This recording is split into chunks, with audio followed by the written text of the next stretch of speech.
WCTCAM.com. Jersey moves fast. Join the show that keeps you one step ahead. Jersey Central with Bert Barron on the new Talk Radio 1450 WCTC. It's 7:50. We're going to move our contest and our need to know things into the 8 o'clock hour of the show this morning, because joining me on the Raritan Bay Medical Center Jersey Newsmaker hotline, longtime color commentator for the Rutgers Women's Basketball Radio Network, and, of course, a player at Rutgers as well.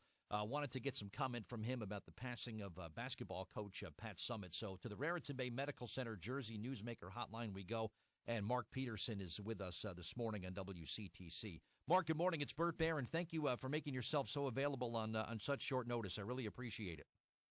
No problem, Bert. It was good hearing from you, and I'm glad to be here with you. Thanks, my man. Pat Summitt, talk about the impact that she has had on women's collegiate sports. You've been doing this a long time and have been calling so many games for so many years. Talk about the impact and the legacy of Pat Summitt. Well, she's had a huge impact on the women's basketball game, and it starts, like you mentioned, I played at Rutgers, and I was very good friends with the women's basketball team when I was there, Sue Wicks, Regina Howard, and those players. And it started way back then of her providing lots of heartache for Rutgers teams. And it continued when I came back as an academic advisor with the women's team in 2000 when we lost to them in the Final Four, and again in 2007. But somewhere along the way, I got a chance to meet her, and she was a wonderful woman. She really goes out of her way to be very kind and do very nice things. And I was kind of it really flipped my feelings towards her. I really always respected her as a coach, but really didn't like her until I got a chance to meet her and get to know her. It seems like with basketball coaches, whether it's men or women, Mark, athletics ability is great, and being able to do things on a court is a wonderful thing. But it seems to me Pat Summitt, she just made her players have such a drive and such a will to win and such a refuse to lose mindset on the basketball court. Did you get that same thing from her, that she just demanded and willed her players to win every time they set foot on a court? Absolutely. She had that stare, and from 90 feet away from the other end of the court, it would definitely catch your attention. So I can only imagine what that stare was like in practice when she's getting on the girls to get them to do the right thing, run the right plays, hustle through and play through every play. Will we ever see another Pat Summitt in our lifetimes, Mark? I mean, you talk about Gino Auriemma and all the success that he has had. I mean, we're talking about decades and decades of winning seasons, over 1,000 wins, which is she has the most of men or women in Division I history. Will we ever see success like that again in our lifetimes, Mark? What do you think? It's going to be tough. You want to say, your first instinct is to say no, and then you see the success that Coach Stringer began to have, and then you see the success that Gino Auriemma continues to have, and you get the feeling that you may see someone come along and provide the same type of entertainment on the court. What was it that just made her different from everybody else, Mark? Was it like the stare there that you mentioned, or is there an intangible that she just possessed that other coaches just didn't quite have? It's that intensity that came through in that stare.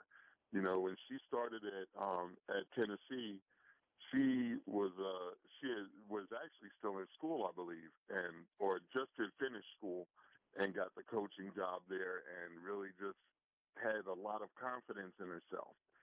And if you look around at the coaches that have been successful, they're very confident and very demanding of their players, and that's what really got her through. And even as the woman's coach and being a woman, she was even offered the men's coaching job twice in her career, and she turned it down both times. Will we ever see that, Mark? I think maybe the San Antonio team has an assistant women's basketball coach. You think we'll ever see a woman coach a men's team be a head coach at some point? I'm sure we will. You know, when I first started working with Coach Stringer, my first time, I would talk to folks and I'd say, wow, she knows a lot of basketball for a woman.